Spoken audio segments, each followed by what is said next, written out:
I'm Lalo Alcaraz. I'm the creator of La Cucaracha, the daily comic strip, which you can read in the LA Times. And this is what's in my bag. Yeah, my bag.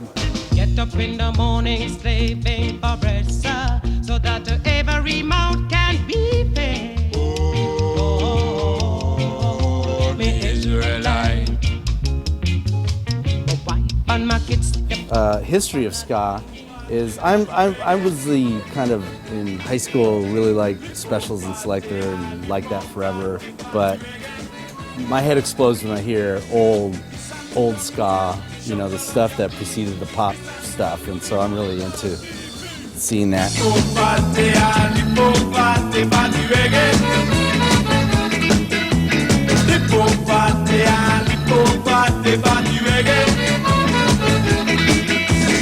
And then Perez Prado is stuff that my mom would listen to in Mexico. He's the Mambo King, and I really enjoy like kind of the old 40s kind of Mexican tropical music. It's like some of it's really raunchy and funky actually, you know, but it's from another planet.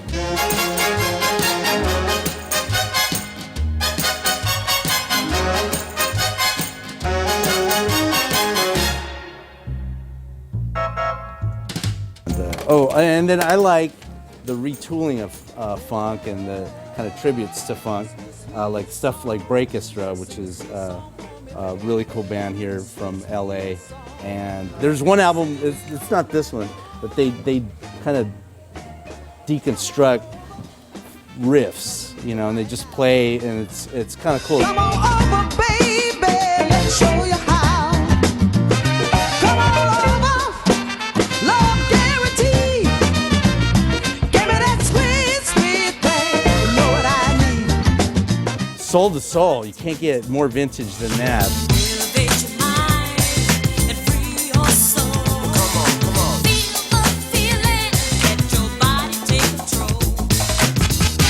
I just tried to describe this music earlier, and I said it was kind of like this African pop, but British disco soul music from the 90s. Yeah, we might file it in freestyle. Freestyle, is that what this is called?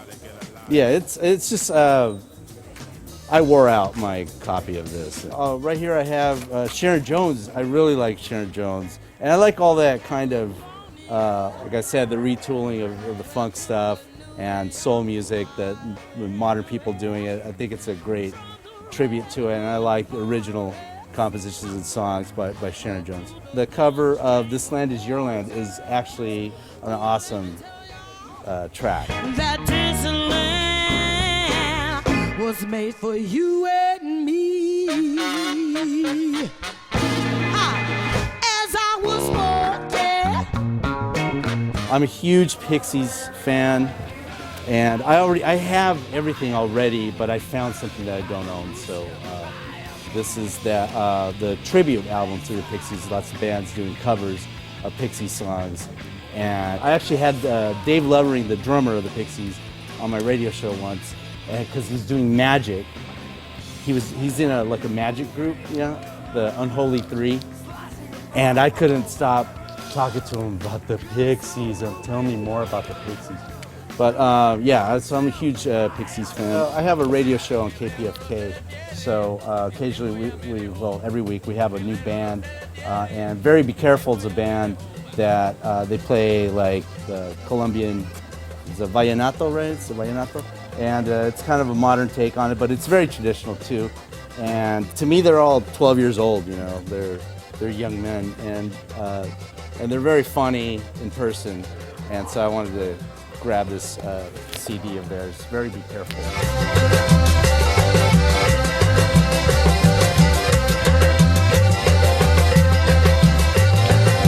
I actually found one where I did the artwork for it. Oh, this side. Mucho Lucho. It's actually one of your employees is on this. Gomez Comes Alive. This is kind of adapted from one of my paintings. Of luchadores. I paint a lot of Mexican wrestlers and stuff. I really like the masks, and so the NRA really enjoyed this cover.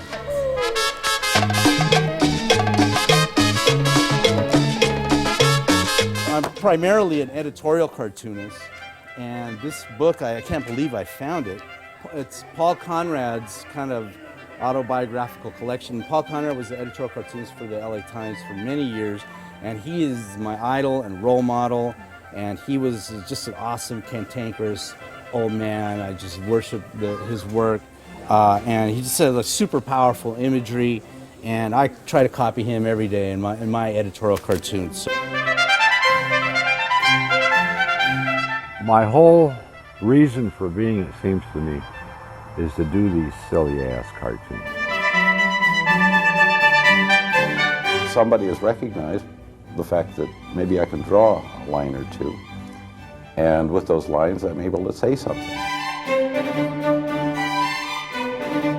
And as long as there's a Bush or a Reagan or a Nixon in office, I stay in business.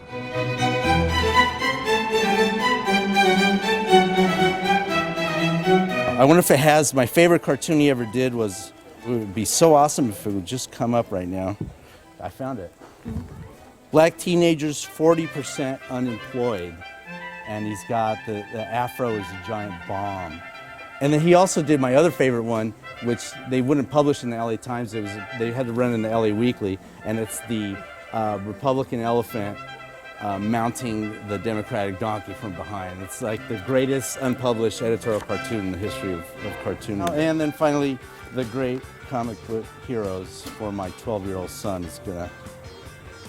It's a kind of a really old I love the stiff 1940s artwork.